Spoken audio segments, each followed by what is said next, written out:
Shavua Tov, Good Vach. Tonight's story includes mainly the Rebbe Maharash, whose birthday we celebrated not long ago, just around a week and a half, 2 weeks ago.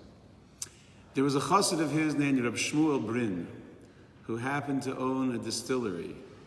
And of course, the government needed their percentage, and therefore meters were attached to all of his big vats where the vodka was made. So every time they drew from the big tank into barrels, it was metered, and he had to pay a percentage to the government, and of course he did that very carefully. He had a non-Jewish worker who discovered that he could make a little opening on a different side of the tank and siphon out as much vodka as he wanted, which he would sell to his friends at a clear profit, a pure profit, and without paying attention, also cheating from the government. Well, one day the government inspector discovered that there was this hidden spigot that was stealing from the government, and Reb Shmuel Brin was arrested and accused of treason, of cheating from the government. With some investigation, it turned out what happened over here. The non-Jewish worker who was stealing was caught by another friend of his, and they became partners. And then when they had a falling out, one of them spoke to the government, and that's how the inspector even came to be there. But they all said they were doing it at the specific request of the owner, Reb Shmuel Brin. He had hired these workers to steal from the government. So they were totally innocent, and he was guilty as sin, and he was in deep trouble. With great difficulty and lots of money, the family was able to get him out of jail before his trial, and he immediately ran to his Rebbe, the Rebbe Maharash, to ask for a bracha. And he tearfully described the situation, his claims of innocence, and the fear that in the anti-Semitic Russia of the time, he was doomed. And he asked for the Rebbe's blessings.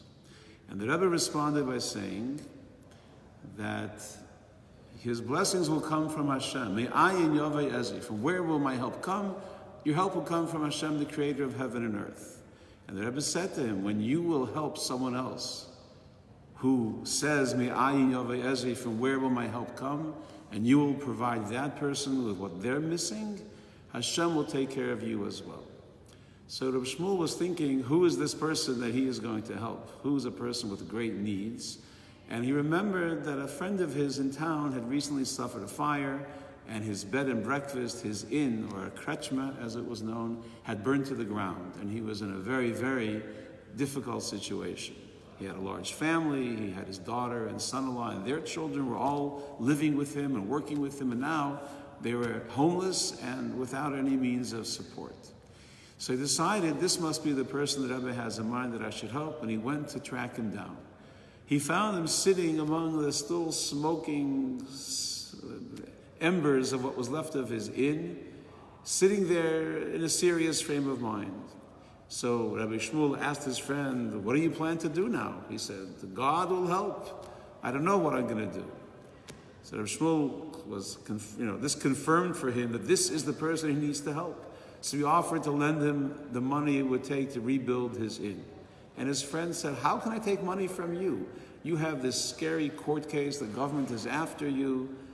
They'll probably take your money. Who knows what they're going to do? You need your money. You can't afford to give it away or even lend it.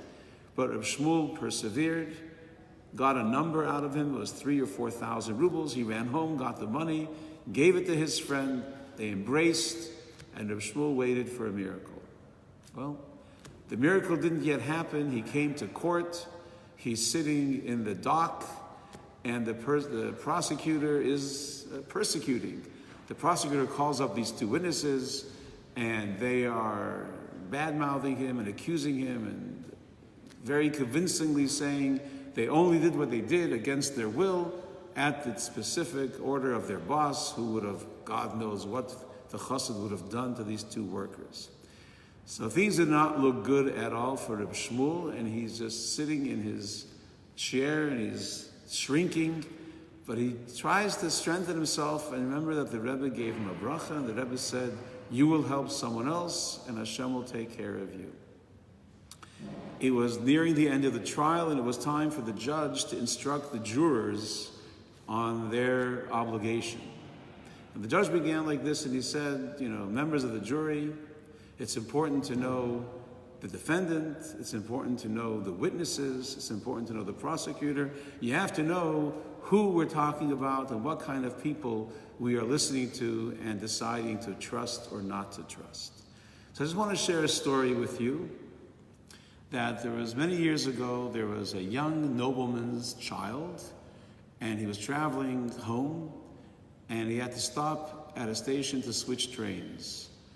And being hungry, he walked into a restaurant to grab something to eat, forgetting his suitcase with his money, with his passport, with his tickets, everything. He left it outside for a moment to get a drink.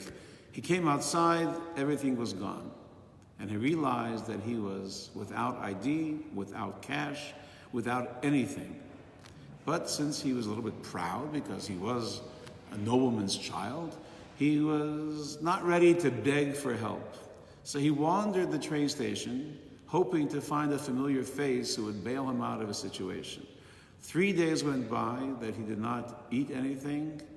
3 days he did not have a normal sleep, and he was really desperate, didn't know what he should do next.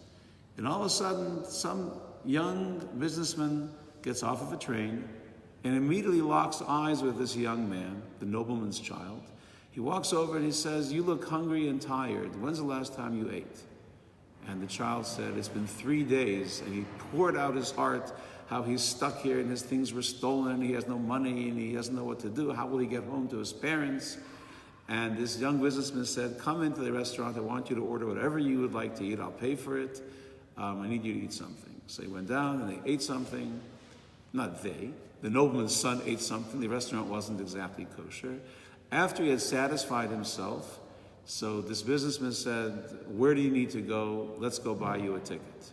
He went and he bought him a nice first-class ticket on the next train going to his home, handed it over to the boy, and wished him success. The boy was overwhelmed by this stranger's kindness. To care for him, number one, that can't be underestimated, the value of an embrace, a smile, a friendly interest. Secondly, to feed him and then to buy him a ticket. He said, "Please tell me your name and your address so I can send you the money when I get home."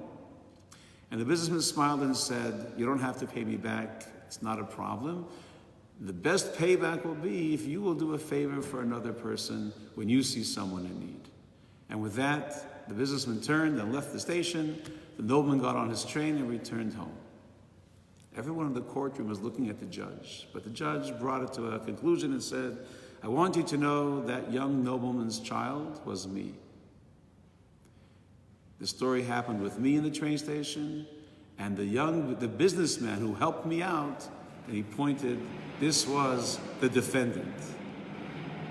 Now you tell me if there's such a person who could help a stranger like that is capable of doing all the crimes that he's accused of doing, I don't believe it." And with that, the jury was dismissed to come up with a decision. 10 minutes later, they came and said, "Innocent, innocent, we find him to be more believable, and he's freed of all things and goes back to his family and back to his business, etc., back to his good deeds." That's the end of the story, but think about helping another person, meeting the needs of another person. Surely Hashem will help us with our needs. Have a great week. Have a wonderful Lag BaOmer. Good luck.